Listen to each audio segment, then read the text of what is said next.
May month na ano, hindi ko lang nalaman kung ilang months yung nakatalatag. Pero yung binidisinggi ko sa iyo, for senators, tas may amount. So, tinutukoy na for senators, yung senatorial Yung votes alyansa. Alyansa.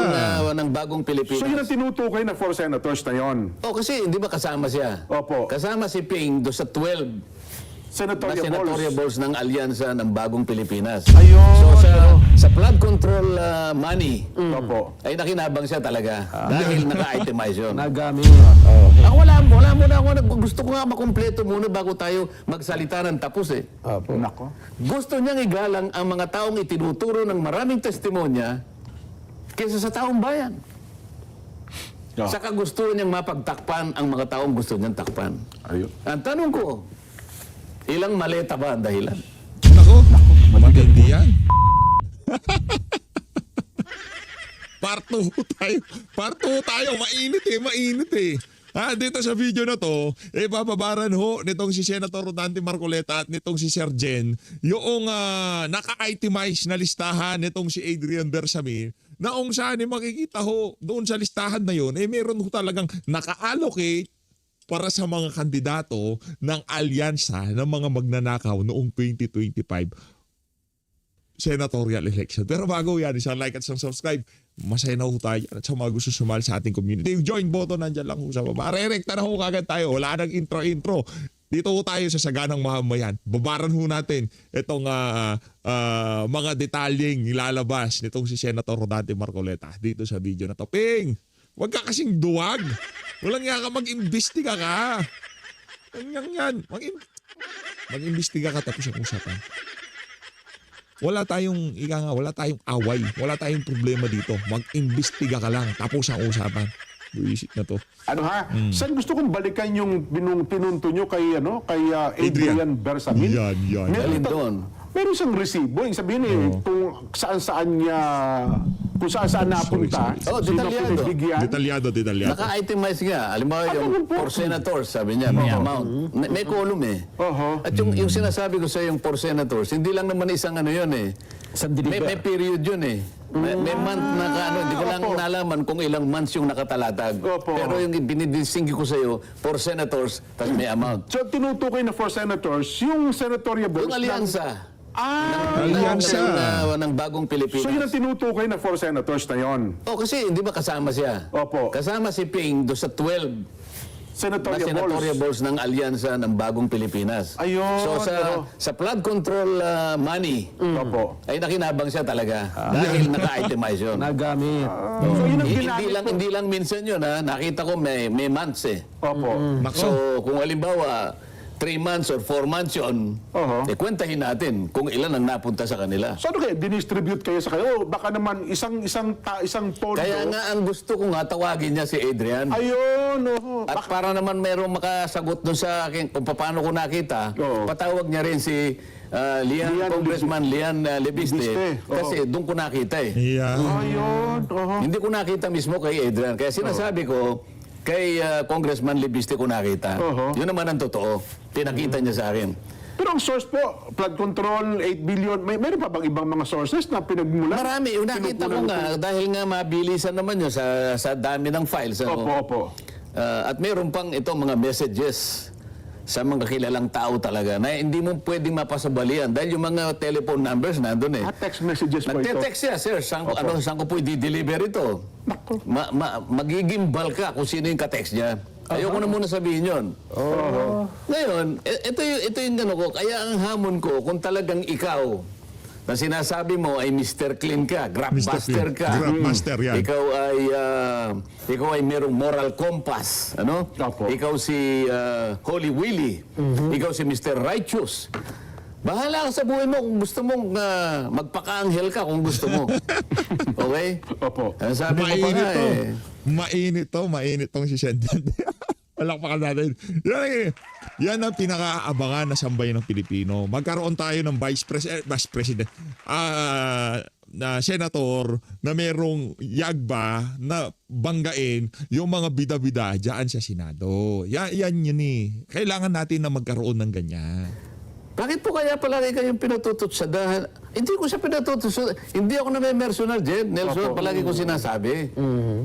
Yung mga media naman, lalo na yung bayaran, bakit po mahilig kayong pasadahan ni Senator? Ewan ko siguro dahil mas pogi ako sa kanya. Sabi pa niya Alam mo, Jen Nelson, kahit na yung kanyang contention is highly questionable or debatable. Kasi baka maraming kumontra sa kanya Di ba? Pero binibigay ko na, sige. Sige. Mas pogi ka na, walang problema. Ang gusto ko lang, Mag-imbestiga ka. mag-imbestiga ka na. Oo, isa mga bumababad dito sa PH Update. Ano lagi kong panawagan kay Ping Lacson? Ang caption ho natin, simple lang, mag-imbestiga ka. Di ba? Kahit saan tayo abutin. Kahit yung yung mga walang kapararakang hearing dyan sa House of Representatives, anak ng toko, nagtagal, 2 taon. Tuwadcom. Di ba? Nagtagal sila Imbestiga galore ang ginawa nila. Hearing galore ang ginawa nila. Talagang marathon ang ginawa nila. Mantakin nyo, kung di tayo nagkakamali, yung tagal ng isang live sa mga social media platform, sa FB, nasa 8 hours, 12 hours siguro, mga ganun lang. Mapuputol na yan Mga kababayan, nagdadalawang session ho yung live nila. Nagkakaroon ng part 1 at part 2. Bakit? Dahil nga napuputol, sobrang haba. Dito, sa issue ng mga manual yung flood control, maraming naperwish yung ating mga kababayan dahil dito sa pinakawan na to, hindi ho makapag-imbestiga itong Pingla ng Petrang Garapata. Patuloy na natin ang pagdinig. Ikaw lang pinakapogi sa mundaigdig kung gusto mo. Yan. Ang sa akin lang, ang gusto ko ay yung gusto ng taong bayan. Yan. Ayun. Nandiyan tayo kasi dahil tayong pinaniniwalaan, tayo na lang inaasahan Pagkatapos kumurba ka pa. Ayun nga. Kumurba ka pa. Jen, hindi ko pa nasasabi sa'yo, doon sa accounting na yon, merong balanse. Anong balance? Paano balance? Hindi na ibigay o hindi nakuha? Hindi pa kasi nga, siguro nagkaroon ng problema nga Merong balanse na 1.2 billion. 1.2 Na hindi pa billion. na ibibigay si Adrian? Na sa aking palagay, nasa pag-iingat ni Adrian Bersamin. Kasi yun ang Adrian! Lang nga ka, Adrian Bersamin Meron ka pa palang 1.8 billion.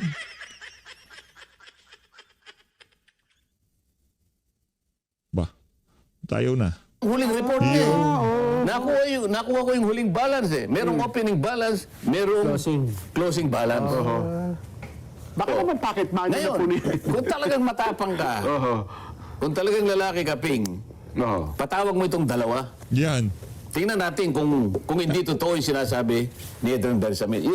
Tingnan natin kung mapasusubalian mo yung accounting. O yan ang hamon natin. Oh, Sinasabi ko, share. I-viral ho natin to ngayong weekend. Ipa-viral ho natin to. Kailangan makita to ng sambayan ng Pilipino. Dapat marinig ito ng sambayan ng Pilipino. Dapat manamnam ito ng sambayan ng Pilipino. Merong tinatago si Ping Lacson. Merong pinagtatakpan si Ping Lacson. Ngayon kung wala at mali si PH Update, di ba? Hindi totoo yung sinasabi ni PH Update. Malugod ho nating tatanggapin yan. Basta't mag-imbestiga ka lang at ipatawag yung mga individual na binabanggit ng mamang yan na si Senator Rodante Marcoleta. Palakpakan natin. Magyakapin. sa kanya, kasi napakalaki Nigigil mo ko ng nalalaman ni Saldico. Sa akin kasing palagay din, hindi niya dapat gamitin na como yung tao nasa ibang bansa. Kailangan kanya itong binidyo niya, ilagay niya kanya sa isang subscribe o sinumpaang salaysay para magamit namin. Hindi magagawa ni Saldico ngayon dahil nanganganib ang buhay niya Alam niyo naman kung bakit. Sa dami ng nalalaman niya dito sa anomalyang ito, baka nasa eroplano pa lang sumabog na yung eroplano Ganun katindi pa. Ganun katindi. Yun. Ngayon, huwag mo nang asahan na darating dito si Saldico. Nagbigay ako sa kanya ng pamamaraan kung paano natin magagamit. Sabi ko, magdeklara ka lang, magpahayag ka lang. O sige, Saldi, sabi ko. Sabihin mo kay Saldi, gumawa ka ng isang sworn statement at humarap ka sa isang commissioned notary kahit sa ang panig ng Europa, kung ikaw ay nasa Portugal, meron mga commissioned notary dyan. At alam ng notary, ang gagawin niya, pa-apostil mo yan. Yung apostil dyan kasi, ay nandun sa isang apostle convention na sinasabi. Ito yung nanggaling din sa, nangyari din sa Ngayon, ang ginagamit na dahilan pa nitong si Ping Lacson, diyan sa ano na yan, diyan sa hindi pagharap ni nitong si Saldico diyan sa hearing. Yun daw ba naging advice nitong si Senator Bato de la Rosa. Ano ko, magaling ka diyan kay Senator Bato, bakit mo papaniwalaan? Ikaw ang grab buster. Ikaw ang pinakamagaling na senador sa kasaysayan ng Pilipinas. Bakit papaniwalaan mo yung si Bato de la Rosa, di ba? Dahig. Yes po. Convention yan. Na pinagtibay ng ating Korte Suprema doon sa OCA Circular Number 210-2013. Ibig sabihin, pinapayagan ng Korte Suprema sa mga ganong klaseng pagkakataon. Katulad ni Saldi, gusto niyang magpahayag, gusto niyang makapag-contribute para sa ganon kanya malaman ninyo. Nagpahayag siya sa maraming pagkakataon, 8 installments ng video sa kanyang sariling Facebook page ba yung tawag doon? Opo. Ngayon, i-reduce niya yun, pa-apostil niya, pwede na siyang humarap sa kahit online. Naka-Zoom, naka-Webex, pwede po yan. Tinuturo ko sa kanyang dahilan dahil gusto ko ngang matapos namin ito. Napakarami, napakasustansya ng sinasabi ni Saldico. Correct. Ngayon, ayaw niya. Bakit ayaw mo? Ang sabi daw niya, paano ko natuklasan daw po nagsinungaling at makontempt? Paano na ipakukulong yan, nasa labas pang ng bansa? Hindi gano'n eh. Tingnan mo, sabi ko nga sa'yo, tingnan mo, ang daming nire-reconsider dito eh.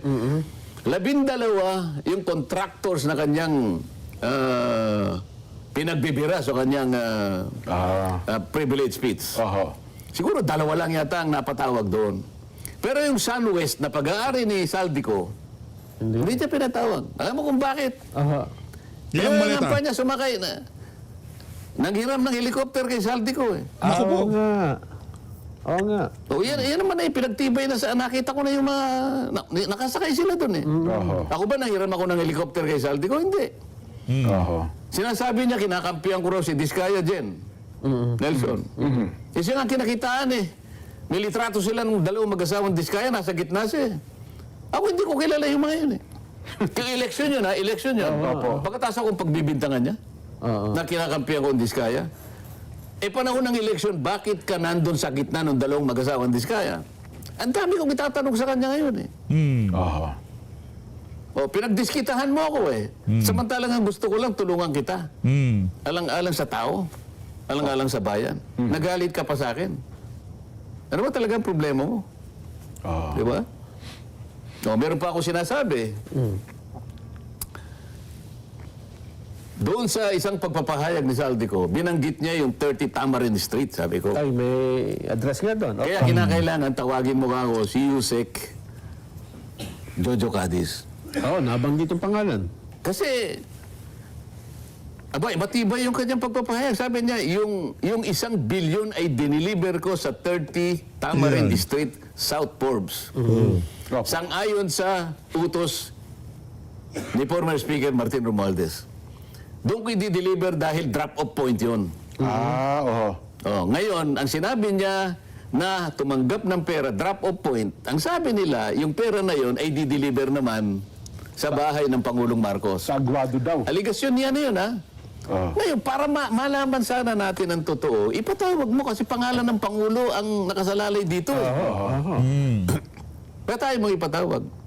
Ang kumuha doon, ang tumanggap ng pera ay yung Yusek Jojo Cadiz. sa 2 pagkakataon. December 2, 2025, December 5, 2025. Pati yung ginamit na sasakyan, dinescribe niya eh. Yung December 2, isang Grand Elite.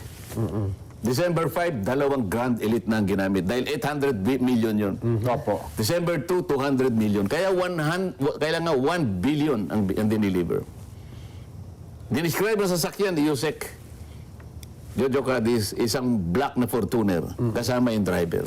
At ginamit ang mga sasakyan na yun para i-deliver daw sa bahay ng Pangulo sa Nara Street.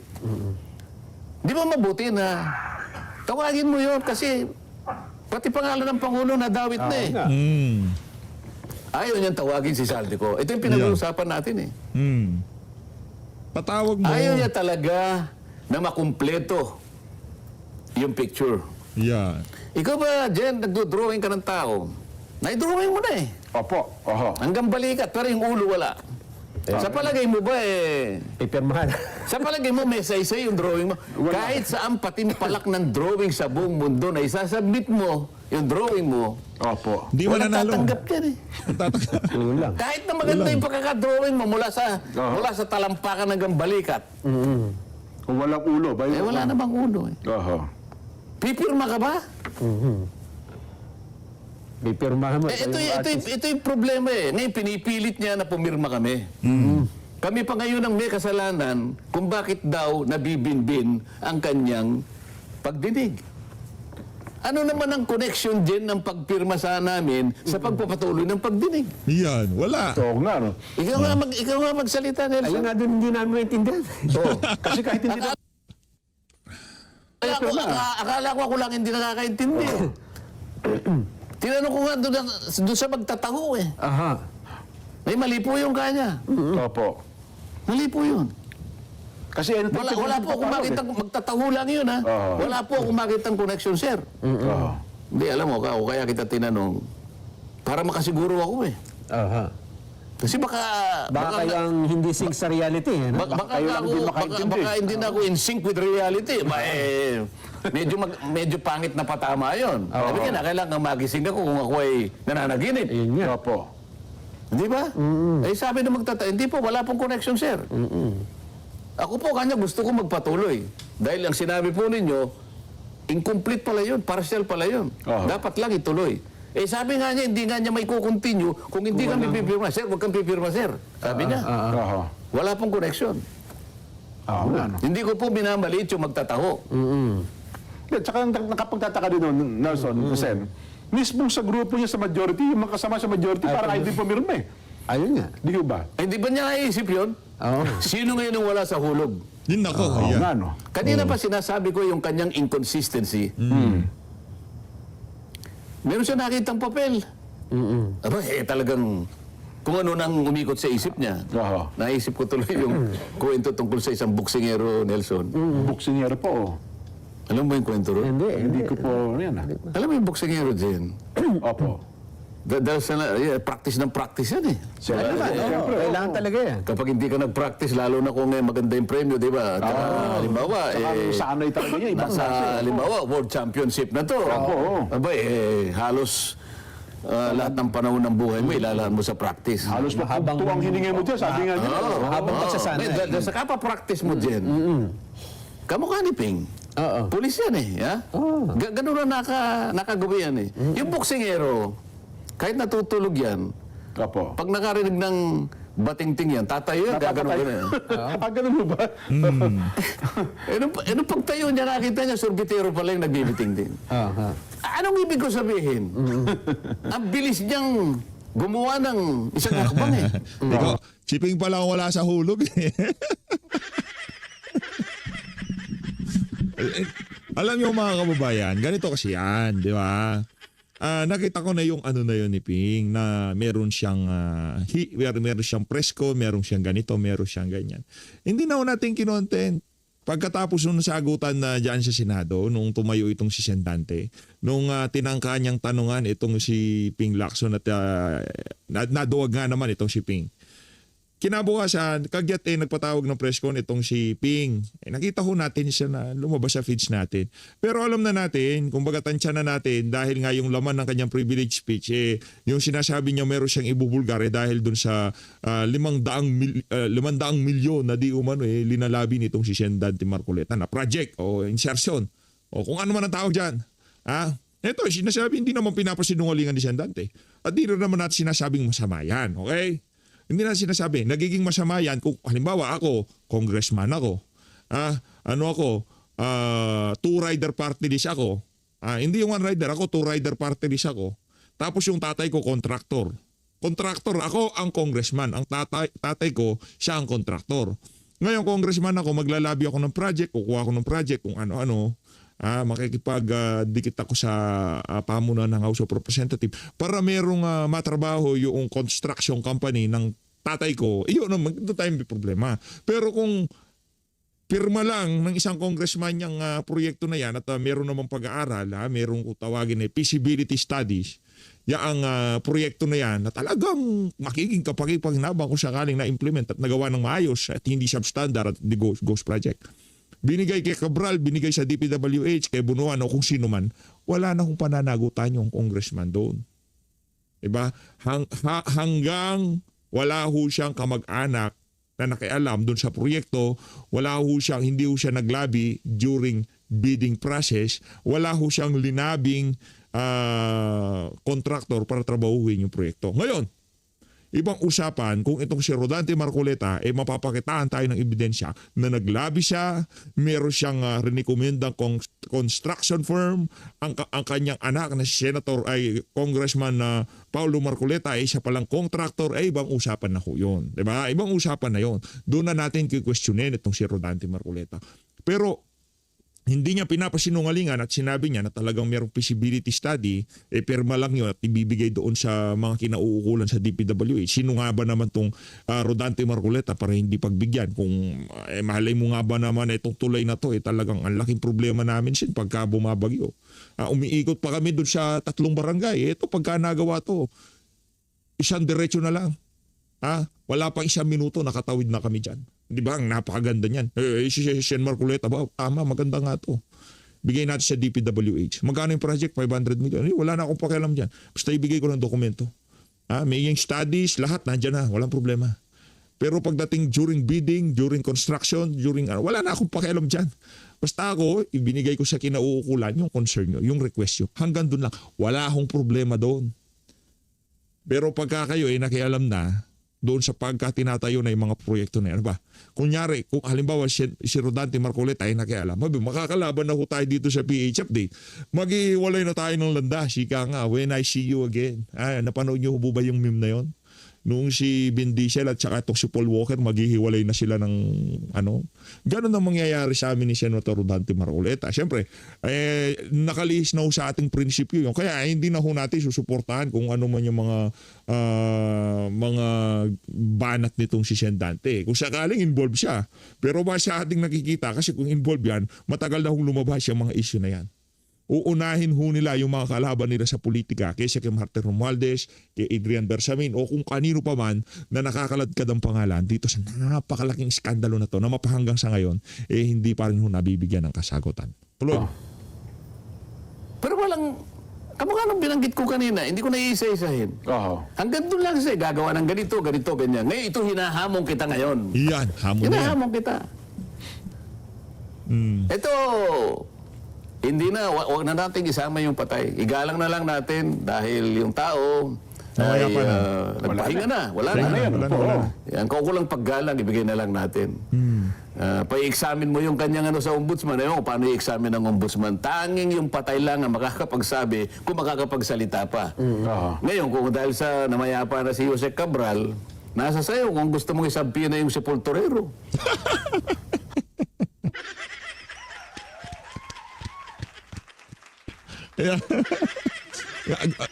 Gusto mo? Sabihin na natin.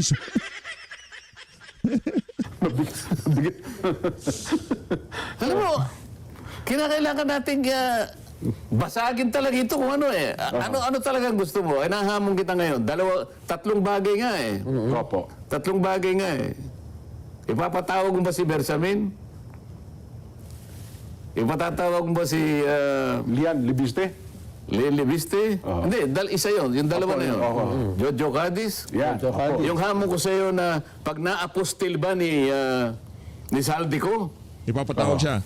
ihaharap mo ba siya sa ating pagdinig sa pamagitan ng Zoom? Ito ang dapat mong gawin para makumpleto sa lalong madaling panahon.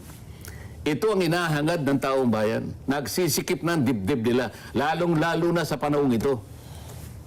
Humirap ang buhay nila, ito ang isang dahilan kung bakit nasadlak sila sa ganitong kalagayan.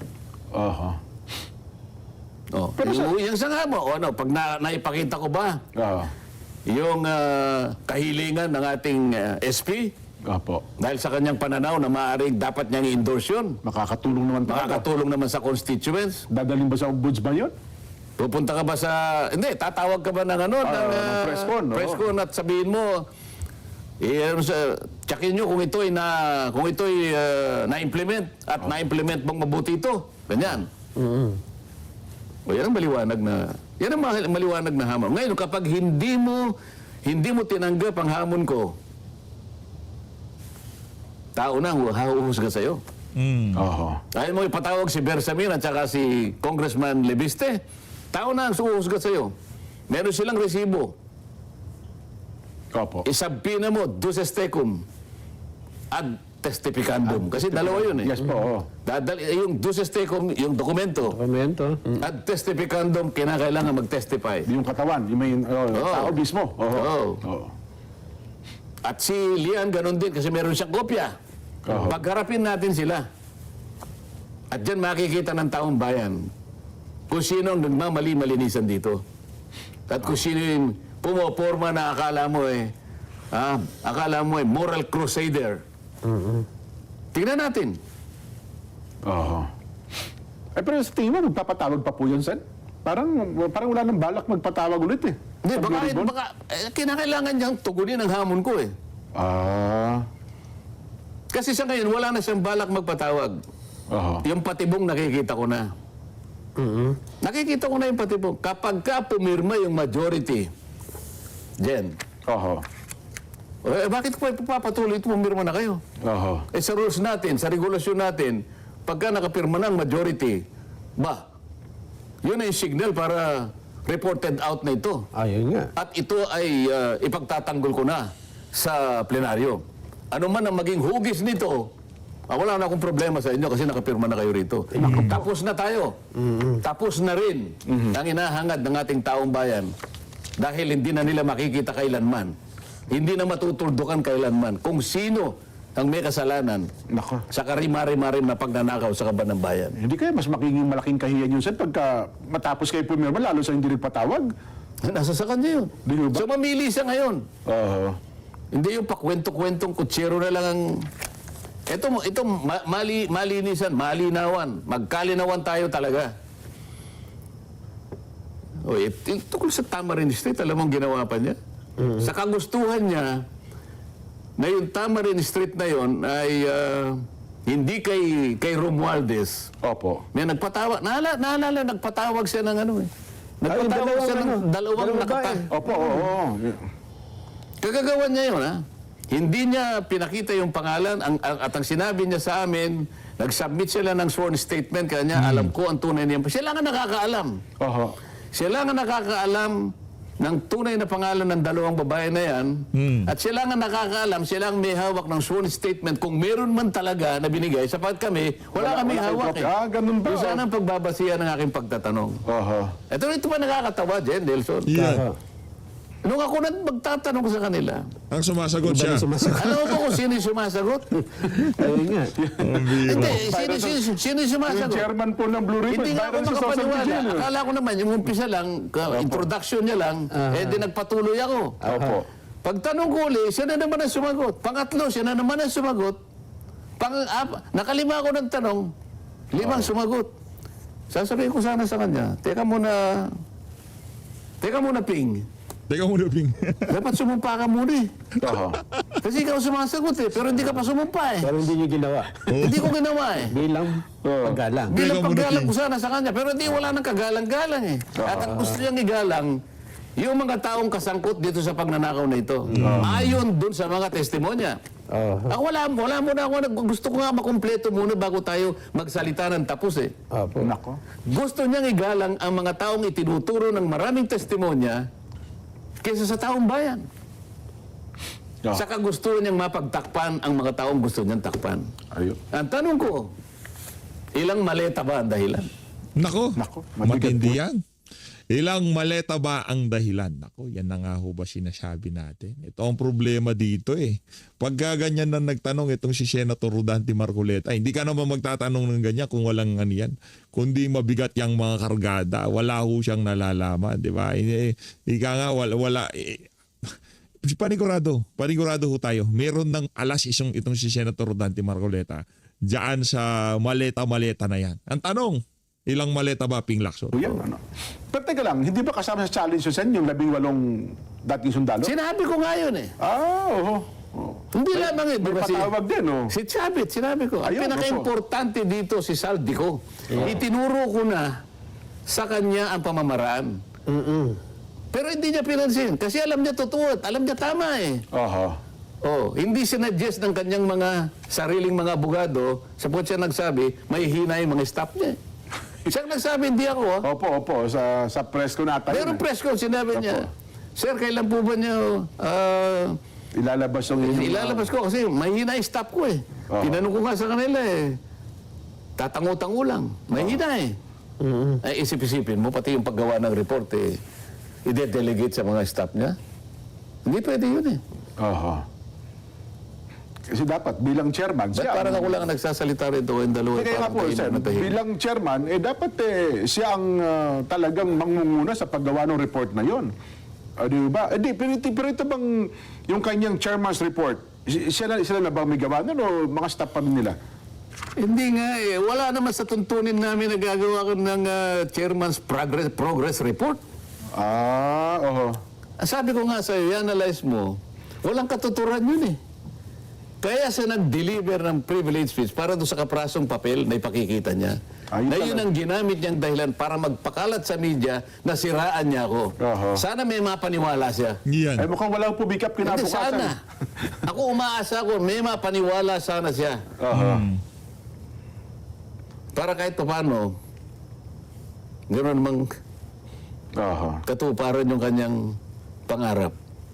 Nako. Well, abangan natin kung tutugon po. Pero hanggang kailan ho ba? Kasi di ba magre-recess na rin ata kayo, Sen, eh? Ang hearing ng, di ba, ang Congress? Para mag-prepare na kayo sa SONA? Hanggang kailan ho ba ang... Ilang linggo na lang kayo. Parang ilang araw na lang ata, di ba? Hindi, ba't sa akin mo tinatanong? Ikaw ba naniniwala magpapatawag pa yan? hindi, parang hindi na nga ata eh.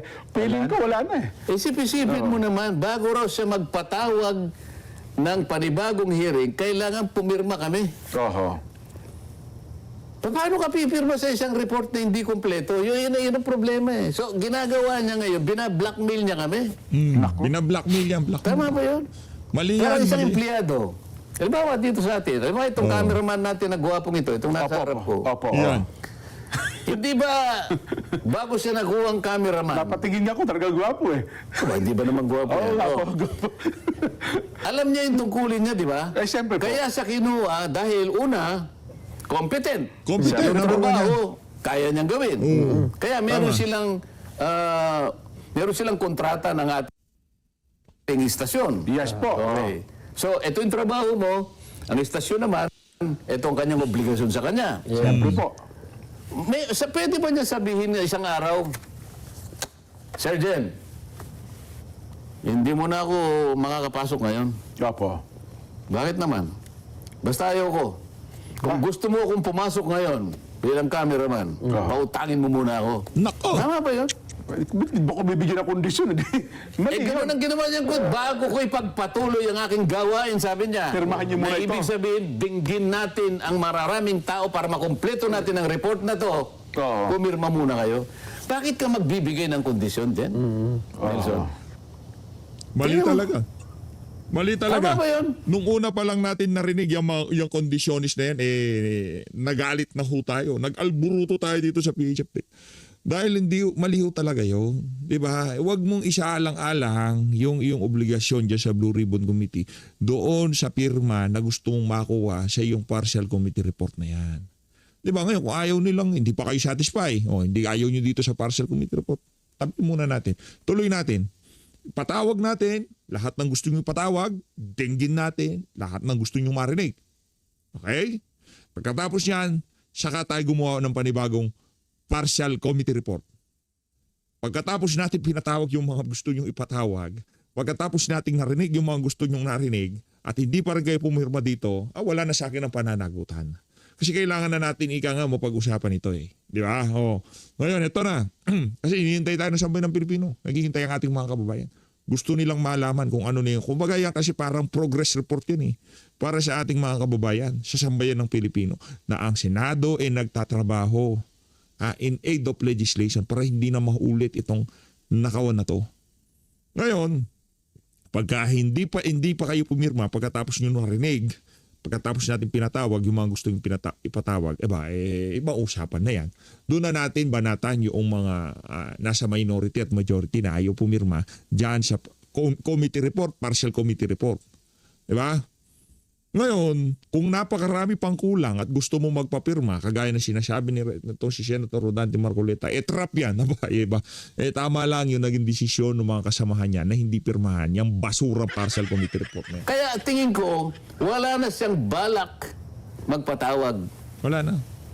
ng kahit anong klaseng pagdinig. Yeah. Nung nakaraan nga, nasabi ko kasi patatawag na yung Chavit Singson, di ba? Parang A14, di ba? Pagdating nung Akala petsa ko na, din bago yun pala. Oo, naawa nga ako kay Gob Singson, nalin lang na naman niya.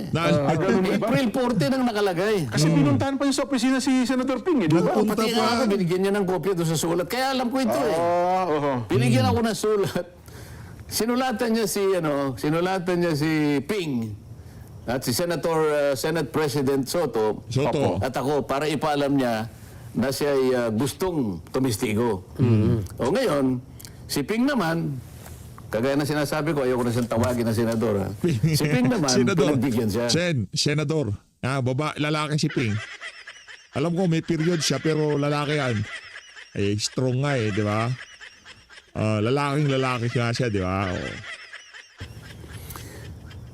Sabi niya, okay, sa April 14, ikaw ay aming inimbitahan. Yan. Ngayon, binibigyan kita hanggang April 7 para mag-submit ka ng sworn statement at iba pang mga dokumento kaugnay nito. Opo. Binibigyan kita hanggang alas 5 ng hapon ng April 7 na isubmit mo. So, yung governor naman, alam niya na sa umaga siguro, wala pa namang kasi hanggang 5 o'clock naman. 5 o'clock ng hapon. Nananghali yata siya sa Manila Yacht Club. Di ba Kasi lapit na? malapit, kaya nandun siya. Ngayon, nung malapit na siyang matapos, tinawagan daw siya. Nabalitaan ko na, tinawagan daw siya nung isa sa kanyang mga staff sa bahay. Sir, wag na po kayong tumuloy. Sabi, bakit? May na-receive po kami ng email, 9:15 yata ng umaga, nung araw na yon, na ipinagpapaliban muna until further notice. Ang masakit pa nito, ang ginamit sa isang dahilan pa kung ba't niya kinancel dahil hindi pa raw nagbibigay ng sworn statement si Governor Chavit. Nabuisit yung tao. Ikaw ba hindi ka mabubuisit sa ganong klaseng? Sino ngayon ang wala sa hulog? Wala sa hulog si Ping. Sen, ako base sa iyong pagpapaliwanag, wala talaga sa hulog yan si Ping Lacson. Hindi, sa totoo lang, bilib tayo dyan. Hindi lang naman si Senator Rodante Marcoleta ang bumilib dyan sa mama. Bilib tayo dyan. Yung mga datihan sa PH, alam nila yan. Na noong panahon ni Tatay Digong, kahit na ika nga dahil hindi yan pinapansin ni dating Pangulong Rodrigo Duterte, pumupustura siya na neutral na bumabaling sa oposisyon noong mga panahon na yon, di ba?